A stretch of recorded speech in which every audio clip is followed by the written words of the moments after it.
taos-puso natin sundin. Alright po, good morning po sa ating lahat. Tunay nga pong napakabuti ng ating dahil ay napakaganda pong mensahe ni Dora Linda.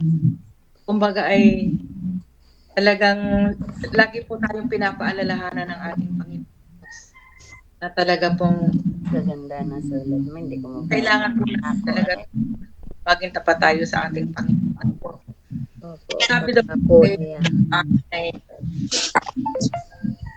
po ba sabi ay tayo ay lumakad sa tamang landas.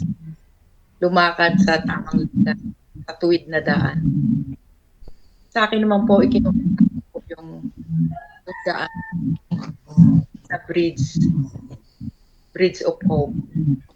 Okay. Maka, Ating mga henerasyon. gusto ko pong tawid ang isang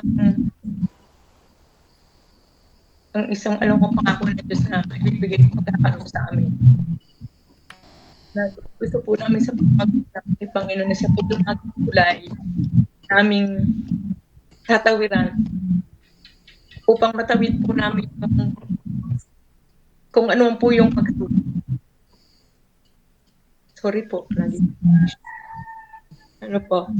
So, ako po ay nangangalaan na naniniwala ako na ang lahat ng ating magkakalog sa atin ng ating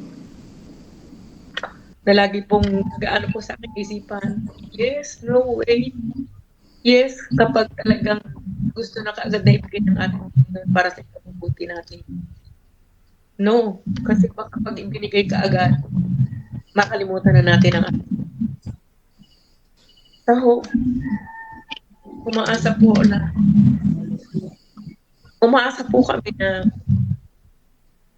dadating po yung time na ibibigay ng Panginoon ng ating mga kahilingan kabubuti sa atin. Tayo mawala ng pag-asa. At tulad nga po dito sa sinasabi po sa verse 39, tayo ay kanyang mga anak, ang mga pangako ng Diyos. Lahat ay nananalig at manampalatay sa kanya. Ay tinuturing niya ang kanyang. Tunay nga pong ang lahat naman po ng tao ay hindi naman po talaga tayo ay anak ng Diyos. Kundi kung sino po yung masasalatay at nananalig sa ating Panginoon. Siya po ang kanyang kaya napakapalag na dahil po tayo ay isa sa kanyang mga itinutulong na kaya pag tayong bibitaw, tayo mawala ng pag-asa. Tayo po ipagpatuloy po natin at pananampalataya sa kanya. Gumawa po tayo ng mabuti. Yung buong puso po natin at kaluluwa, huwag po tayo gagawa ng kunwari ay mabuti ka. Hindi naman po. Kumbagay, i-ano natin sa ating sarili ng ginagawa natin ay hindi lang ating sarili, kundi ang ating po sa atin. Maraming po salamat. Salamat po. Amen. Bridge of hope. Meron tayong kantang Bridge over troubled water. Diba? Down and wandering. Diba? Maganda yung kantang yun. So, yung bridge of hope, bridge of troubled water, yun yung bridge, not si Jesus lang yun.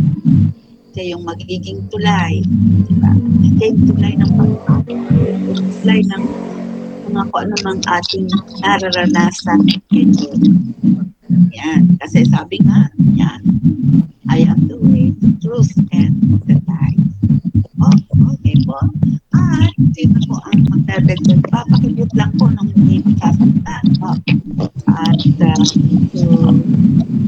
nag-aano-ano. Okay. Ayan po. Tawagin naman natin ngayon. Si Sister Percy, kailangan mo din ba ng bridge? Sister Percy 1 naman. After Percy 2, Percy 1. Yun po. Percy 1, Percy 2, baligtad. Verse 2 po. Yes, Percy 2. Kinig po ako. Opo. Ari po, nakasulat po dito sa Diyos 1:7. Basta magpakatatag ka lang at magpakatapang. Sundin mong mabuti ang lahat ng kautusan na ibinigay sa iyo ng lingkod kong si Moises. Huwag mo itong kalilimutan para magtagumpay ka sa lahat ng ginagawa mo. Ang pangunahing aral na ating matutunan sa buhay ni Josue ay ang katotohanan na tapat ang Diyos sa kanyang pangako. Pinangako ng Diyos kay Abraham na titira ang kanyang mga inapo sa lupain at sa ilalim ng pangungunan ni Josue. Dinala niya ang kanyang bayang Israel sa lupain na ipinangako ng Diyos na ibibigay sa kanya.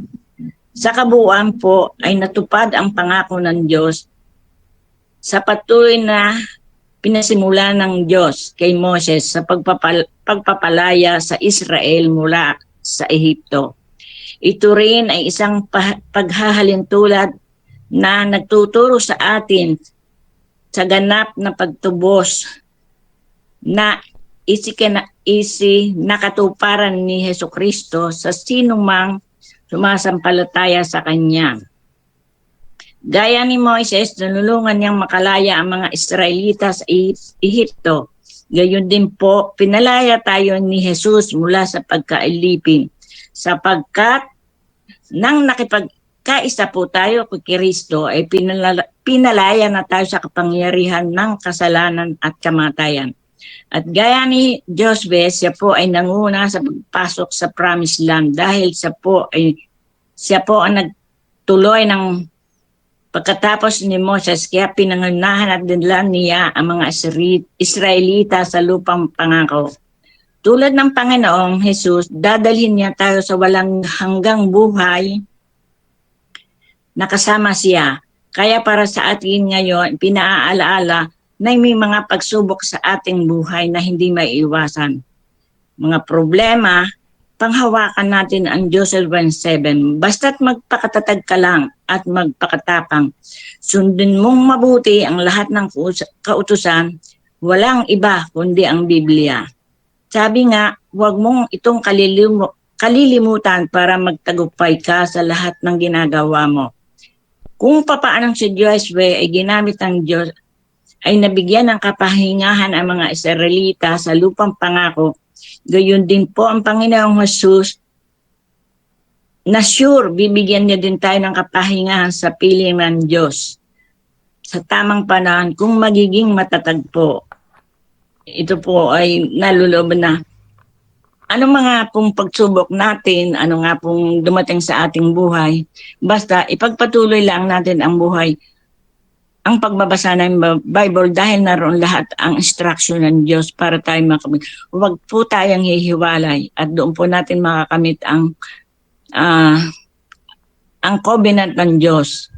Kung ang Diyos ay may covenant, dapat tayo may covenant din sa Kanya. At yun nga po, ang huwag natin kalilimutan, mga dumadaan tayo sa mga problema tulad ko ngayon, pero nandun po, ito po ibigay sa akin ng isa kong kaibigan at binabasa ko at napakagandang testimony na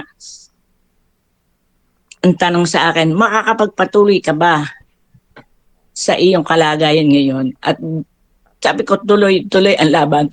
Bagamat merong masakit na pinagdadaanan, pero pag ang pinanghawakan mo nga ay Biblia, naroon lahat ang kasagutan at yun ang ating gawing sandata sa kaaway upang huwag mag-inject sa ating puso at isipan ng anumang bagay na hindi maganda.